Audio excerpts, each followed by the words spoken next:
Two bros chilling in the hot tub. You the twos and we the ones? Well, you are the biggest two of them all, my dog. That's what you are. You are a giant number two.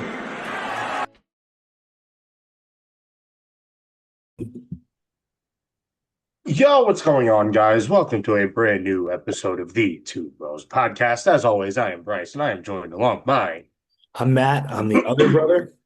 So we decided to add something at the beginning that I didn't write in our notes, and that is something happened yesterday. It is very sad for the football world, and that is former NFL Pro Bowl running back Doug Martin, also known as the Muscle Hamster, died yesterday. And I just want to say thoughts and prayers go out to his family and those involved. I agree. Granted, there's a lot of other stuff that's going on with it, but we're not going to talk about that until we find out fully. So Yeah. Because we're not going to be like Ryan Clark. Alrighty. So right now we have Game 7 of the ALCS going on between the Mariners and the Blue Jays, and the winner will go on to face the Los Angeles Dodgers. Who will the Dodgers face? And quite frankly, does it matter? It doesn't matter, but I do think we'll have the Mariners heading to the World Series to take on the Dodgers. They are up 3-1 right now in the bottom of the fifth. So I actually didn't look at that yet. yeah, they're up 3-1 in the bottom of the fifth. So right now it's looking like the Mariners are on their way to the World Series. But beaten by the Dodgers. Yeah, to get beaten by the Dodgers, in all honesty. So next, you're going to see this later where we're going to go at full deep in depth on this. But tomorrow night is opening night of the 2025-2026 NBA season. So what we're going to do just for this episode, because if you want to watch full NBA stuff, go watch our NBA season preview that we're going to do. We're going to just talk about the first night's games. So tomorrow night, the first game of the season, we have the Rockets versus the Thunder, in which Kevin Durant is starting at shooting guard for the Houston Rockets. Who is going to win this? The defending champs or the new look Houston? As much as I like the new look Rockets, I'm still going to go with the Thunder. Coming off of a title, I have a hard time seeing them lose this game. So I would say give me the Thunder. It's going to be a very close game. Outstanding defense with Houston, but I'm taking OKC. It's also the first game back under the NBC deal. So we're getting it on Peacock. If you guys have Peacock, you can watch it. I will be watching it. I will try to watch it. I will be at the Queen Mary tomorrow. So that's why we're doing it today. That's why we're recording this podcast super early, because on Monday I have 13 straight days of being at the Queen Mary. So next we have the Warriors and the Lakers. That is the night game. Who do you have winning? So I have the Warriors taking this game. I think we're going to start the season out with a bit of a surprise. I think the Warriors take us from a kind of a sluggish Lakers team who hasn't been putting in as much effort this offseason we see. So I'm going to go with the Warriors taking this game. Unfortunately, I think I have to agree with you. The Lakers usually never win opening night, especially when LeBron's on the roster. Yeah, and granted, LeBron's not playing, but still, the Lakers are going to lose tomorrow, I think. But next, let's talk about some notable stories / roster moves for the NFL. And we're going to talk about one that's happening at the present moment, or that happened during the game that's going on at the moment in the Tampa Bay Buccaneers. The game Mike Evans returned, he already left, carted off after a concussion and a shoulder injury. What does this do for the Bucs? Because I feel like we talked about this a few weeks ago, and he's hurt again. I would say this would do something for the Bucs, but they were 5-1 without him for pretty much most of the season. I think it's more important how Emeka Egbuka plays and if he plays the full game. But I don't think this has much of an effect on the Bucs. I just looked at the score; they're losing 24-9. This is pretty much game over for them. Yeah. Facing an outstanding Lions team. What's it called? But I definitely think this. While this has effect, it's not as much of an effect as it would have been last year. Yeah, because they have Emeka Egbuka. Yeah, and Tez Johnson has stepped up and become a really good player with that 45-yard touchdown catch that we saw last week. And then we also have Cameron Johnson, who's actually pretty good. He's a pretty good rookie for them. They just need to figure out their running game because Rashad White can't be a primary runner again anymore, and he proved that. He's proving it right now with his putrid 10 rushes for 38 yards.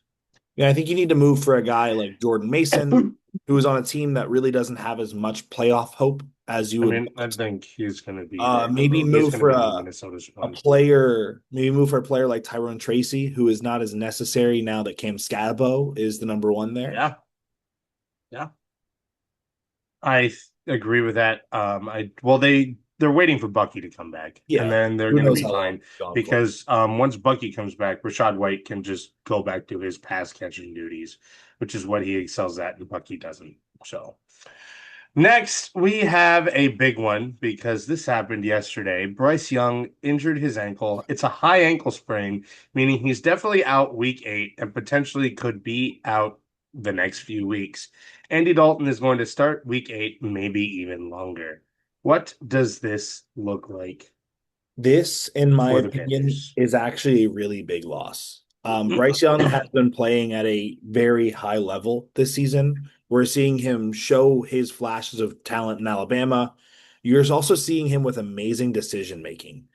We watched how that offense stuttered and fell apart the moment Andy Dalton came in the game and almost lost because of just the inconsistency Andy Dalton offered them. This, in my opinion, actually shifts depending on how long he's out for, it can shift their playoff hopes. Yeah, I agree. I agree 100%. We were talking year 1, year 2, Bryce Young. They played better with Eddie Dalton under center than they did with Bryce Young. But we're seeing a different Bryce Young. We're seeing a Bryce Young that can be the Panthers franchise quarterback. He's a guy who hasn't made mistakes. He's a guy who has won them games by himself. We're going to get to a guy winning games by themselves later, but Bryce Young has won games this year by himself. So this is huge for them. And I'm scared for them to play Buffalo on Sunday, and I'm scared what their next few weeks looks like. Right now, I'm scared what their game against the Packers looks like in a week and a half. So yeah, I will be at that game. So if anyone are Packers fans and you're at the game, come and say hi. But no, I definitely this could be a very big issue for Carolina if they want to make a playoff push and he's out for an extended amount of time. Yeah. Next, we're just going to talk about all of these together because they are all just QBs playing absolutely poorly. Geno Smith got benched for Kenny Pickett. Justin Fields got benched for Tyrod Taylor. Quinn Ewers was named QB1 and then came into the game after Tua got benched. What does this mean for all 3 of these teams? Will we see an actual QB change? I think the only team we'll see an actual QB change for is probably the Jets. I think that Geno Smith probably holds his starting job. Mike McDaniel already announced there's no QB change when it comes to Miami. The only reason I think that the Jets might run with Tyrod Taylor is because he had over 100 passing yards, and he still had 2 interceptions, which kind of cost them the game. So I have slows the argument with Justin Fields getting benched because Justin Fields hasn't even thrown 2 picks on the year yet. He hasn't even thrown a single. Yeah, he hasn't thrown. He hasn't turned the ball over. While I think that there is a justified change, I don't foresee much coming of it. Realistically, one bad half of football for Tyrod, they'll go back to Justin Fields. Yeah, this is a dead season for them. Even if they win out, they're 10-7. It's over. Yeah. So, although if they go 10-7 to make the playoffs under Justin Fields, that's not happening. There's conversations. Their season is over. Yeah. So they're pretty much just waiting to see what quarterback they're going to get next year. Pretty much. Next one is Jaden Daniels injured his hamstring. Marcus Mariota came into the game, however, he's not expected to miss time. But is this a big deal? Because is Jaden Daniels starting to get in the injury prone label? Yes. This makes me nervous. I'm not even a Commanders fan. But I really like Jaden Daniels, but this makes me nervous. He needs to learn how to get down. Yeah. Sometimes you need to throw the ball away. Sometimes you need to slide. We are watching him take too many unnecessary hits. Yeah. when you just got to throw the ball away or you got to Yeah. slide. Like, Like, yeah. I saw his mom tweet about how, hey, I don't want to see RG3 comparisons, and I respect that. I agree. Let's not put that out there, but he also needs to learn how to go down. Mm-hmm. RG3 has been open saying, hey, I wish I slid more.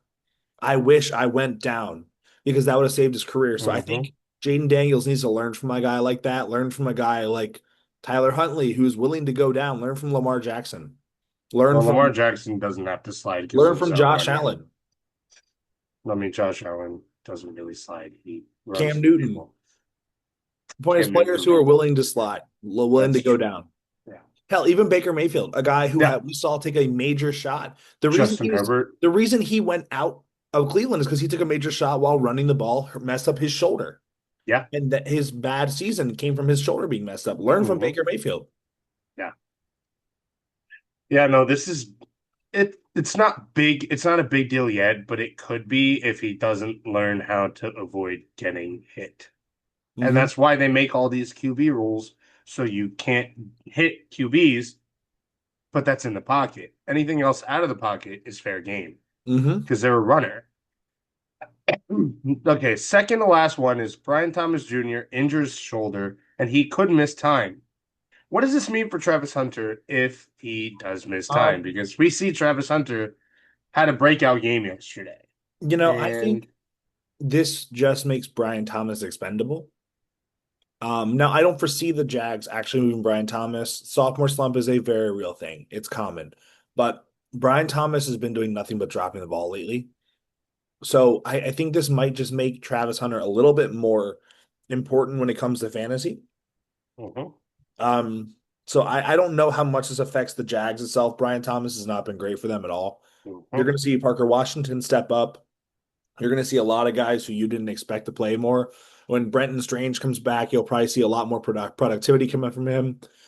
Tootin will move into the pass game a lot more. But Brian Look, Thomas Quint needs to, Allen could. yeah. You're going to see Brian Thomas have to work on his hands over the offseason. Get with your Mhm. LSU buddy, Justin Jefferson, and learn how to not drop a ball. Yeah. Yep. I have Travis Hunter in one of my dynasty fantasy leagues, so I'm pretty happy right now. Travis Hunter stock is up. Next, we have Lamar Jackson is rumored to come back from his injury. What does this mean for Baltimore? Can they make a potential playoff push? If there's anyone who can do it, is Lamar Jackson, in my opinion. Lamar Jackson makes this team scary. He's the Yeah. only reason they even were in any of the games they were in this year before he went down. Lamar Jackson, you guys don't know, I actually made a trade in fantasy with my dad. I gave up Jalen Hurts or Lamar Jackson, because I believe that Lamar Jackson is just that good of a player. So, do not be surprised if Lamar brings this team back from their 1-5 to potentially have 10 plus wins. Crazy as it seems, that's a very, very high possibility. That is wild, the fact that they could still get 10 wins with starting 1-5 because of Lamar Lamar. Jackson. Alrighty, now let's talk about some notable games. Because first one we have to talk about is the Nursing Home Bowl. You We mean the have icy hot ball? Pittsburgh. Yeah, the Icy Hot Bowl. Yeah, I forgot what The they Unk called it. But Bowl. the Pittsburgh versus Cincinnati, in which there were 7 combined touchdown passes and almost 600 yards passing between both. This game was wild. And Um, one of the interceptions wasn't even Aaron Rodgers' fault. One of them wasn't. Aaron so Rodgers, though, looked like vintage Aaron Rodgers. he He looked did. great. He did. My takeaway from this is that the Steelers' defense is an issue. Mhm. This defense that everyone touted as top 5 in the league, one of the best out there, has not looked great this year at all. It's almost like I called that.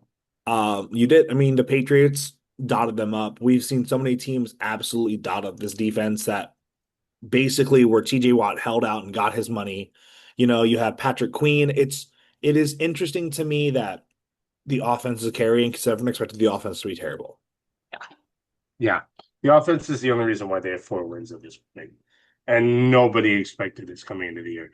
Everybody expected Aaron Rodgers to be old and bad and just washed. And it's very opposite. Aaron Rodgers is leading this team to wins. He is putting the Steelers, I'm sorry, the Packers. He's putting the Steelers on his back right now. That's what he's doing. He's carrying the Steelers like he was with the Packers for the last 10 years. Next game we're going to talk about is New England and Tennessee, and we're going to talk about this solely because Drake May completed 91% of his passes. Bryce, what's your big takeaway from this game? You and Dad looked at me crazy when I said that this was Belichick was the new Brady, or Vrabel May was the new Brady Belichick. And Vrabel, yeah. And it's starting to look that way. It's starting to look that way. I wasn't as high on Drake May coming out of college as everyone else. I kind of looked at him as a good player, not a great player. I'm eating my words. Yeah, he's a franchise guy now. He is. But my biggest takeaway from this game is that Cam Ward isn't ready. If you look at their first 6 starts, first 7 starts now, Will Levis has outplayed him significantly with almost the exact same team. I mean, Will Levis, if you look, he had 4 touchdowns his first game, and then he had none for the next 3. So. I understand, but it's just hard for me to think. I'm not saying Cam Ward is a bad player. I just don't think he's ready to be a starting quarterback. I think he needs a little bit more time. He is a project. And then everyone knew he was a project quarterback coming out. There was no quarterback in this draft who everyone thought was NFL ready and should start right away. But the thing is, the only quarterback in this draft who's looked that way is Jackson Dart. So I have a hard time looking at Cam Ward as that guy. I think he can be and probably will be, but I think he needs a little bit more time to develop and a better team around him. Yeah, because Calvin Ridley, and then Van Jefferson, I think, got hurt yesterday. And then they need to start selling. They cut Tyler Lockett. They cut Tyler Lockett today. That's another thing we could talk about. They cut him today, which I don't know if that's a non-factor. It just proves that they're trying to move on. They're trying to move forward their young guys like Timothy DK. They need to sell the farm. Get rid of Tony Pollard. Get rid of Van Jefferson, Calvin Ridley. Yeah, they do actually. They need to sell it all. They do. There's so many teams who will pick up depth pieces from them. Yeah. Next game we're going to talk about is, I don't know why I said New York Giants versus Green Bay. It's New York versus Denver, because the Green Bay game, there wasn't really too much. Game of the week. This is actually the game of the week. The Broncos were down, 30 or like 26-0, 19-0 going into the fourth quarter, and proceeded to win 33-32 because Bo Nix said, you know what? The rest of my team is sucking today. I'm actually going to do this myself. And he scored 4 fourth-quarter touchdowns to put them ahead 33-32 for the win. What is your takeaway from this game? My takeaway, of course, I think the Broncos offense finally came alive. But my biggest takeaway from this is that Jackson Dart is for real. This is one of the best defenses in the NFL. And the fact that he put up 3 passing touchdowns on them, when everyone looked at him as more of a scrambling quarterback, you have to give nothing but respect to this Giants team. Cam Scatterbo is ridiculously good. Jackson Dart's outstanding. And this Broncos team are contenders. They may have struggled, but I honestly think the Giants are a lot better than people give them credit for. Jackson Dart's not ready. He's not. He's not. He's turning the ball over. He's turned the ball over 4 times in the last 2 games. He's turned the ball over 4 times in the last 2 games. He's a rookie. Jackson Dart is Cam Ward's a rookie. Ward's not. I'm not saying that. First off, Cam Ward has turned the ball over more times than Jackson Dart. Jackson Dart has a total of 3 interceptions, 4 turnovers. 3 interceptions and 2 fumbles total. Yeah, but he's turned one of the fumbles over. I understand. He's lost one of them. If we look at Cam Ward, where I'm going to scroll down and find that game. Cam Ward has 10. Where's he at? He's also played 5 interceptions, 5 fumbles. He's also played 4 more games. He's played 2 more games. Played 2 more games. I'm not a believer in Jackson Dart. I'm not. I think they're both going to be outstanding players. but it's just for me, Jackson Dart is better right now. And maybe he has a better situation. It's a real possibility, but he did lose Malik Neighbors right away. Yeah, but guess what? The Giants receiving core is way better than anything that Cam Ward has had at all this year. Right now, without Malik Neighbors. I will give you that because Darius Slayton is actually a pretty solid receiver. And Wan'Dale Robinson is incredible. Wan'Dale Robinson, and they also have Theo Johnson, who's been very good for them. And they, have two actual legit running backs. Yeah. Tracy, fantastic player. Even their third string and Devin Singletary is pretty good. I just don't think Jackson Dart will ever be a guy you can build your team around and get wins. I don't. I disagree. I don't. He's led them to their only wins this season and over a genuine title contender in the Chargers and then also the Eagles. These Super Bowl champions. I just think that this is another Daniel Jones situation. He passed for 283 yards, 3 touchdowns with one pick. And he ran the ball in for a touchdown as well. He had 4 touchdowns yesterday. Listen, the only reason why he was drafted is because he was an Ole Miss quarterback who was going to be a giant. That's it. If Eli Manning was never a giant, no way in hell would Jackson Dart ever have been. Or Daniel Jones then? Yeah, no way. No way. You're blowing my mind. We're so enamored by these Ole Miss quarterbacks. Daniel Jones wasn't an Ole Miss quarterback. Yeah, he was a Duke guy. Duke quarterback. But Eli Manning had his turnover issues. He looks like Tom Brady compared to Jackson Dart. He looks like Tom Brady in the pocket compared to Jackson Dart. Bryce, Jackson Dart's a rookie. I think 2 years nobody will ever talk about Jackson Dart again. Nobody ever will. Where your hatred for Dart came from, I don't know. Second to last game we're going to talk about is Washington and Dallas, because Dallas is looking like one of the 10 to 12 best teams in football right now. This offense is one of the 2 or 3 best offenses in football. And this defense is starting to figure it out. Yeah, I got to give credit to Dak Prescott. For years, I've been saying he is a much better quarterback than he's given credit for. Everyone likes to talk crap on him because he's the Cowboys quarterback. I said it for years. If he was the quarterback of the Falcons or the Broncos, no one would say these things about him. Because he is the quarterback of the Cowboys, everyone hates him and ignores how good of a player he is. Yeah. Dak Prescott should be in MVP conversations right now, but he's not because of their record. Right now, he's second in passing yards, and he's second in passing touchdowns at the moment right now. And he's behind Matt Stafford for passing touchdowns and Justin Herbert for passing yards.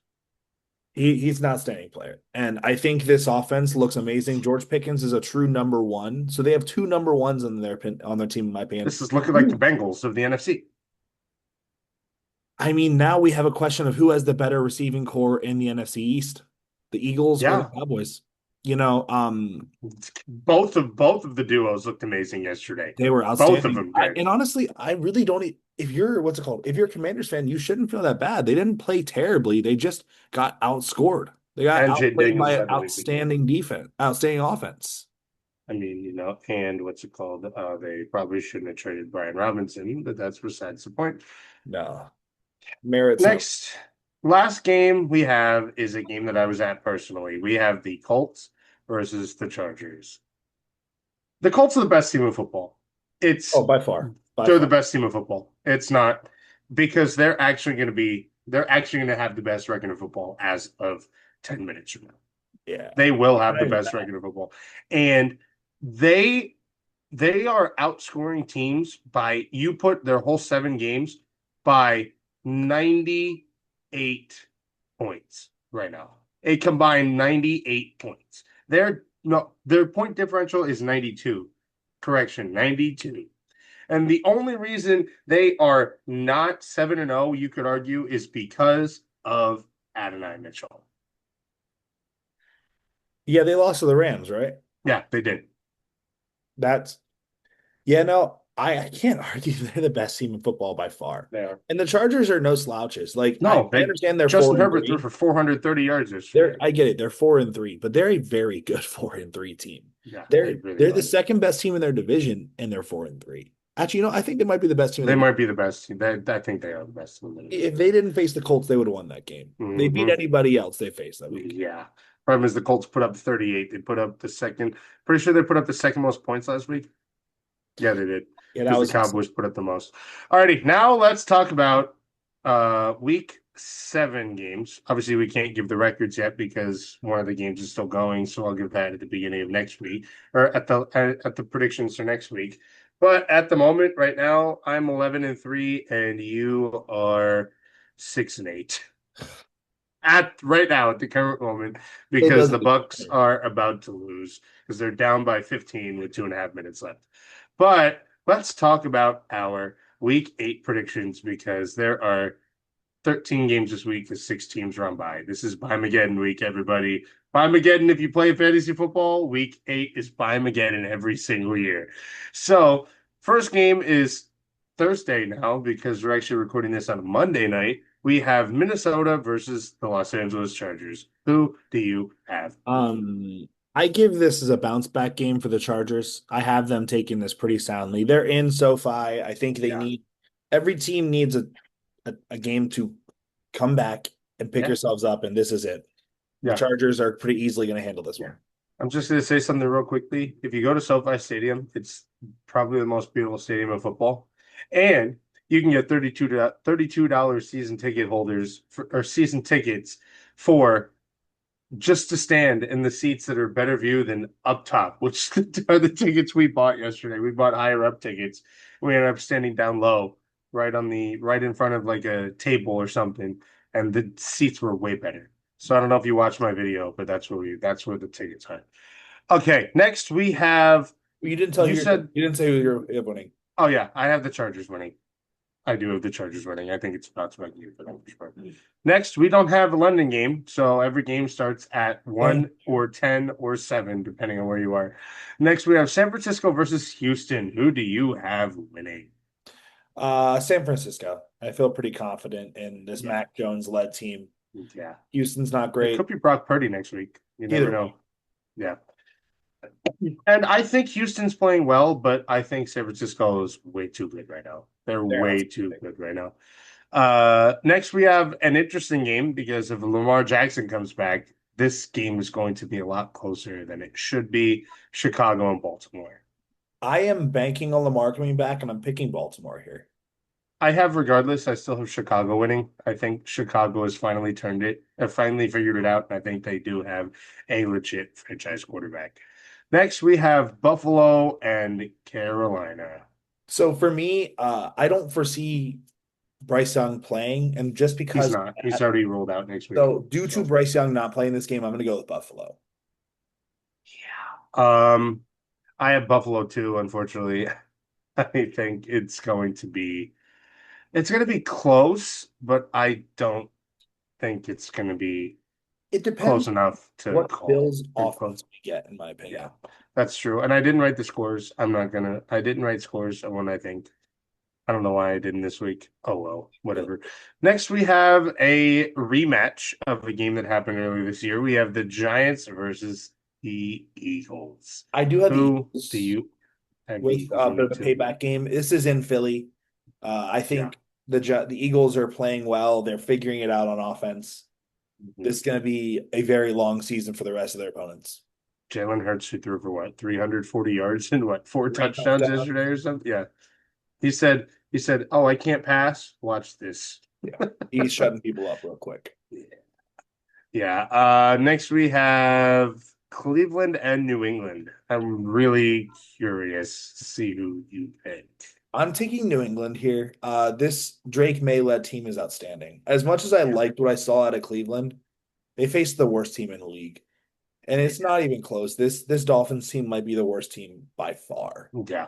But they not only beat the worst team in the league, they absolutely demolished the worst team in the league to the point where there was rumors that Mike McDaniel might not make it to next week. I have New England winning as well. I think it's going to be close because I do think Cleveland is a lot better than I think I ranked them way too low last week on our power rankings, but they're a lot better than I think they are.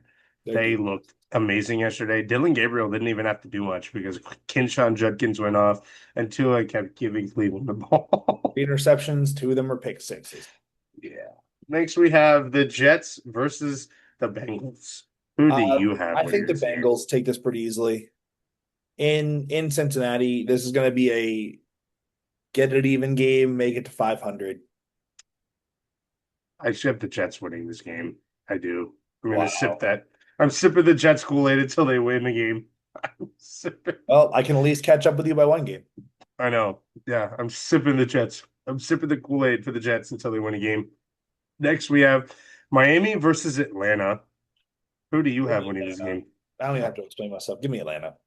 I think the Falcons could bench Michael Penix and it wouldn't matter. They could bench Bijan, it wouldn't matter. Yeah, well, the Bijan looked human last week, last night. But next we have Tampa Bay versus New Orleans, the soon-to-be 5-2 Tampa Bay Buccaneers versus the New Orleans Saints. Yeah, the Bucks are going to get their bounce back game here. They're going to handle the Saints pretty easily, I think. Yeah. I was too high on the Saints last week, I'll be honest. I wasn't. Spencer Rattler had no time to throw. He was on his ass all game yesterday. But yeah, no, I have Tampa Bay winning too. I think they're going to be so mad. They're going to be so pissed. They're going to want revenge. Unfortunately, the Saints are the victims next week. Yep. Next, we have Tennessee and Indianapolis. I'm going to go with Indy. I'm going to go Indy by absolute murder. By a million. Second-degree homicide. We have Dallas and Denver. This is going to be the game of the week. I don't care. This is going to be the game of the week. I have Denver winning this game, but it's going to be a close one. It's going to be really tight. I think that Denver's defense takes this for them. Yeah. I have Denver winning too. I do. This is my game of the week. Oh yeah, this is the revenge game of all revenge games right here. We have Sunday Night Football next week. The Packers versus the Steelers in Pittsburgh. I just wish this was in Green Bay. I do wish it was in Green Bay. It would have been a lot better. This is Aaron Rodgers' first game playing the Packers since he left the Packers because he was supposed to face them year one with the Jets, but he tore his Achilles. I'm going to Pittsburgh on Thursday with my girlfriend because she's going to the Sabrina Carpenter concert. So I have the night to spend in Pittsburgh. So I'm wearing my Packers gear to rep on the fact that the Packers are winning this game. Green Bay is taking down Aaron Rodgers. Yeah, Michael Parsons should have had 4 sacks the other night. He should have had 4 sacks. Yeah, that stupid ass weak hip drop tackle that they called was horrible. The hip drop tackle penalty they called was absolutely disgusting. So dumb. Yeah, no. Also, just so you know, the Texans Seahawks game just started. So this game, I don't know the record yet, but yeah, I have Green Bay winning as well.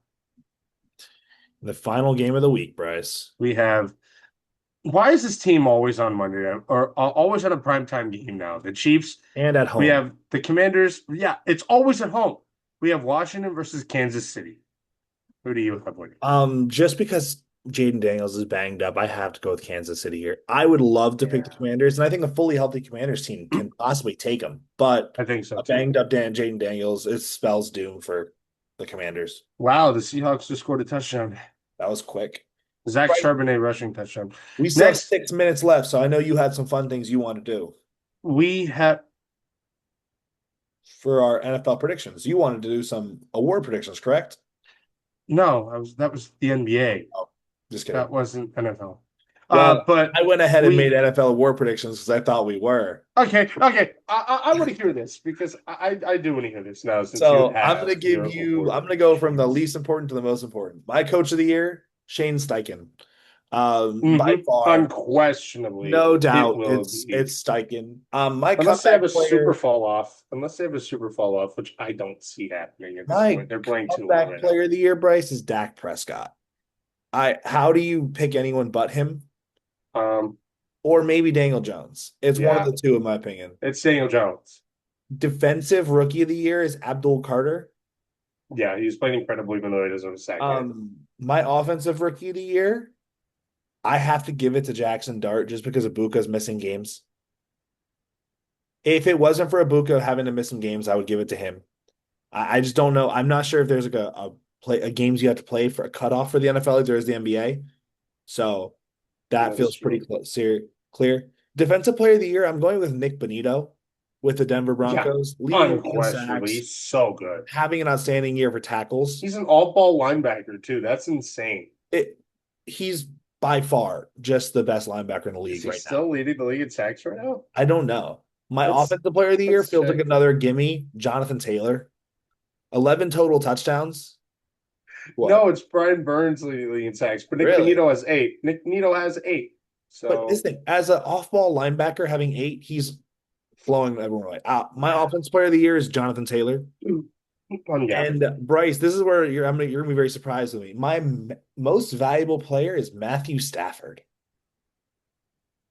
The 5-2 Rams, I believe they could take the number 1 seed in the NFC. And if they do, Matt Stafford already has 17 passing touchdowns on the year. Matt Stafford takes my MVP for the season. You don't hate it. I mean- 'Cause I can see your face. You don't hate He it. is third in passing yards, and he's first in passing touchdowns. How many interceptions does he have? What, 4? But I do think that there is a legit argument What, for Daniel for Jones? Daniel Jones. There I is. agree. They're Listen, 6 and I 1 agree. right But if now. we're being honest, you know who they're probably going to give it to. It's Patrick Mahomes. Yeah. It's going to go to Mahomes while Daniel Jones or Matt Stafford deserve it. But Or also Dak. Baker Mayfield. Justin Herbert's also playing MVP caliber football. I mean, honestly, even Sam Darnold. Mm-hmm. Shoot, maybe Bo Nix. Yeah, but Jordan Love? because now he's figured out how to play football again. they're Or gonna give wait, it the person to I already said, Jonathan Taylor. Bo Nix. Jonathan Taylor, in my opinion, Drake probably May? should be the MVP. If I'm rooting for a Patriot to win MVP over Patrick Mahomes, there's a problem. All right, Bryce. So I guess there's our sporadic mid-season MVP or NFL awards. You 'Cause know, I missed they're not what terrible. you said. They're not terrible. I missed. I agree with most of them. I do think that there's an argument for MVP right now with how well Dak is playing, with how well Baker's playing, with how well Matt Stafford's playing, with how well Daniel Jones is playing, with how well Patrick I Mahomes is agree. playing. Jonathan Taylor is a legit dark horse MVP candidate right now, leading the league in rushing touchdowns by a wide margin right now. Having 11 total he's touchdowns in the season. 11 total touchdowns. Jonathan Taylor has 10 rushing touchdowns right now. He's incredible this He year. hasn't even gotten involved in the passing game yet, which No, he's he pretty hasn't. solid when he comes to it. Yeah, he hasn't, which is wild. You could say Javonte Williams for comeback player of the year. I was thinking him, but I just think Also. it's going to come down to Dak or Daniel Jones. That's true. But I feel like the biggest gimme here is probably Shane Steichen. Shane Steichen's gonna. Yeah, that's the only one that there's actually no legit argument for. Shane do Steichen. They weren't supposed to. They were projected to be bad going into this year. I do think Not by me, but I think the offensive rookie of the year will end up being Emeka Egbuka. I think it's realistic, but if he misses more time, I think that opens it up for Jackson Dart or maybe even Cam Scatabo, he is 8th in We'll slip in receiving there. yards right now, which is insane. offensive player of the year could be JSN also. I can see that, but I think Jonathan Taylor's on He's only got 3 touchdowns. Jonathan Taylor's on such a run right now. No pun intended. Jonathan Taylor's on such a rush right now, like he's outstanding, and it's just hard for me to see anything or anyone but him. Week 5 or week 6, Rico Dowdle. Jeez. Alrighty, but that's gonna do it for this episode of the podcast. Let us know what you guys think. Where did we go crazy? Is my Jackson Dart hate undeserved? Yes. Which someone on this podcast may think it is, but I don't It is. quite frankly think so. But that's going to do it. Let us know what you think about the comments, or let us know what you think in the comments. We'd love to hear what you think. And as it was prefaced last week, if you guys want to be featured on the podcast, let us know. Message your favorite team down below, and we'll reach out. We'll reach out to you. That's all we'll say. We'll reach out to you. But that's going to do it. As you know what to do. Like, comment, subscribe. And as always, we'll see you guys on the NBA preview episode. All right. Not on next week, but peace.